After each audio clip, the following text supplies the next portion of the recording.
Welcome to Podcast Circle, a podcast that brings together a group of online entrepreneurs and business owners to have impactful conversations around business growth and development. I am your host and creator of Podcast Circle, Alex Hitt. On each episode of Podcast Circle, we have a roundtable discussion about our experiences building and running businesses today. While I host and moderate this conversation, the views and opinions expressed by each guest are their own. I do not endorse any products, services, or advice shared on the podcast unless explicitly stated. With that said, let's jump into our introduction so you know who has joined us today. Chris Lanning from SoloPro, GoSoloPro.com. Mark Herre, SEO Game, SEOGame.com. Nick Reed-Smith, Workspan, Workspan.com. Burt Levy, Kumo Partners Chicago, KumoPartners.com. Laura Lorenz, Top Floor Mentoring, TopFloorMentoring.com. Linda Lewis with Cash Overlook. Sandra Connor, Marketing Strategist at VideoGrows.com. Shirley Miller, Olivia at OliviaForYou.com. The topic of discussion today is if you could go back when you first started your business and give your younger self one piece of advice about running a business, what would it be? Chris, would you please start us off? So I think if I were to give myself advice when I was starting my business, and it would actually have been to focus a lot on networking. I was more focused on building the business, building products, building examples. I didn't get out there and get to know people. The more that I've started to get at networking, it's amazing how much the ideas that I'm able to get from other people and apply that to my business, it saves a lot of time. Not to mention the fact that I now have people that can tell other people about what I do and help attract more people to getting to know what it is I do. So I think had I gotten into networking years ago, I'd be so much further along in the process in my business. Great job, Chris. Thank you so much. Go ahead, Mark. SEO Game started when somebody asked me to fix their fax machine. And I was doing everything for the clients in 1996. The biggest thing that I could have taught myself early on, besides getting on my back underneath dirty desks, fixing fax machines and printers, is that I could have been doing this for the digital marketing companies that were giving me in bulk many, many more websites to work on than the individual realtor or the individual owner of a website. So now that I do white label SEO, I'm doing it for a larger amount of websites and getting paid equally. And I wish I would have started that right away. White label SEO is what I do for digital marketing. All right. Good job, Mark. Or Nick. Go ahead, Nick. Hey, if there's one thing I could do differently, it would be multi-threading earlier on. If you want to sell to enterprise clients, networking is a great first touch, but build on that by expanding your reach throughout the company. Reach out to folks, build a coalition, build your intelligence, build your business case. Having multiple people who are champions for you makes the enterprise sale a lot easier. Great job, Nick. Go ahead, Laura. So the first thing that I would have told my younger self when I started in business and started having my own business is that you absolutely need to do strategy first. Before you get out there, you need to have a good message. You need to understand who you're talking to and what are their pain points and problems that you can solve for them. You need to understand what you're offering them and the value that that provides. Once you put that all together, then you can go out and network and do all the tactics and get customers. But if you don't do that first work, your messages and everything are very, very diluted. And niching also is hugely important. So when you're talking to people about what you do, you don't want to say, I will work with anybody. You need to pick a niche market and again, really,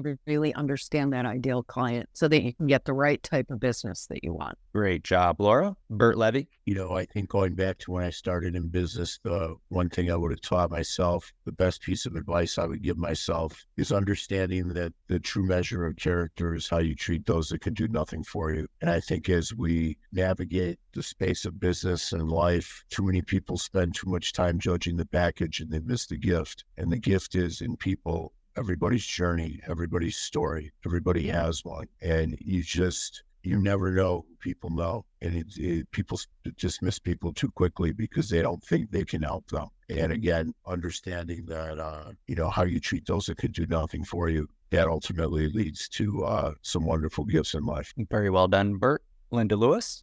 So if I could go back, I would make so many changes and I would really learn more about how to build profit in a business and not just focus on the revenue. So often we get focused on the revenue. I used to focus on the revenue and didn't look at what is it that's generating profit, because profit is what feeds our families. Revenue is what feeds our egos. What do we need as business owners? We got to take care of our families first. There are strategies that actually increase profit very rapidly. And so I would have focused on what are those strategies that are going to increase the profit, keep the expenses to a minimum, and really help people to understand what it is that I do, what problem that I solve, and make them an offer that is so compelling that it's irresistible. If I could go back and do that, create that compelling offer from the very beginning, life would have been easier in the early stages of business. Very good job, Linda. Sandra Connor.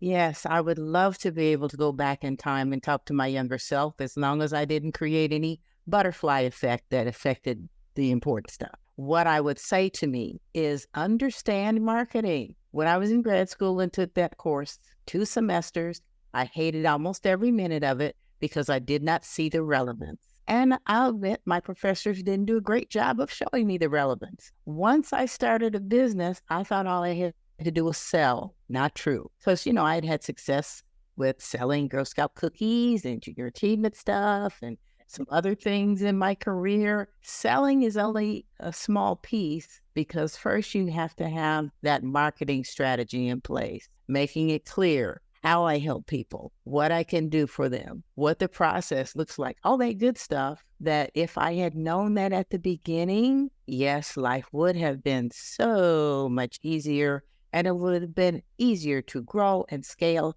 and do all those things that you hear out there that we should be doing. Marketing is at the root of it all. Very good job, Sandra. Go ahead, Shirley. Thank you. If I could go back, I would tell myself to start sooner than when I did. Start my business sooner and not listen to all the negativeness that was around me. Those people who say, don't do this, don't do that. Don't listen to them. Listen to your heart. Be yourself and just go do it. Surround yourself with people who are successful, people who can encourage you, people who can give you the right path to follow, and follow your heart. Very good job, Shirley.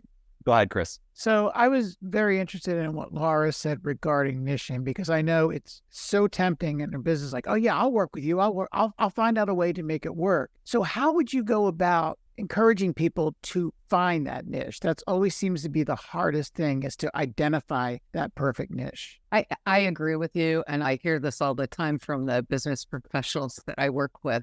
Am I cutting out a potential client? But the problem with taking everybody, or at least marketing to everybody, is your message gets diluted, right? In today's day and age, there's so much noise out there that if you're not speaking the right language and saying the right things to the right person, you are just bunch of the noise. So my recommendation to people when we're talking about niching is, what is your expertise? What kind of people do you really love working with? I have them go back and look through their clients and pick out the people that refer them, that pay their bills on time, and really look at that as their niche, see if there's a commonality there, and pick it that way. Great answer. Thank you, Laura. Burt Levy. I was really going to just make a comment, something Linda said that struck a chord with me about the importance of, as a business owner, taking care of your family and that priority. What I say no business school in America will teach. They will tell you your priorities should be your revenue, your customers, and your people. I say your priorities should be your people, your customers, and your revenue. Because if you take care of your people, they take care of their customers, and the customer and the revenue will follow. Human capital is one of the only 3 forms of capital a business owner has, that when you close that door at 5 o'clock at night, they might not come back the next day. So you have to take care of your family at work first, and then conceptually your family at home, because without one, the other one suffers. Laura. Everything that everybody said is great advice. The only thing that I didn't hear, and I was toying between what was I thinking the most important thing was, as a new business owner and in the very beginning, you really have to make sure that you take time to work on your business, not just in your business, and time block that and stay as if it's a customer meeting for you. Because if you're not working on your business as much as you're in your business, your business doesn't grow. That's a wrap for this episode of Podcast Circle. Thank you to all the guests for sharing their insights today. If you enjoyed this episode, be sure to subscribe wherever you're listening. Also, head over to my website, alexhitt.com, to find additional resources, upcoming online events, and to apply to be the next guest on Podcast Circle.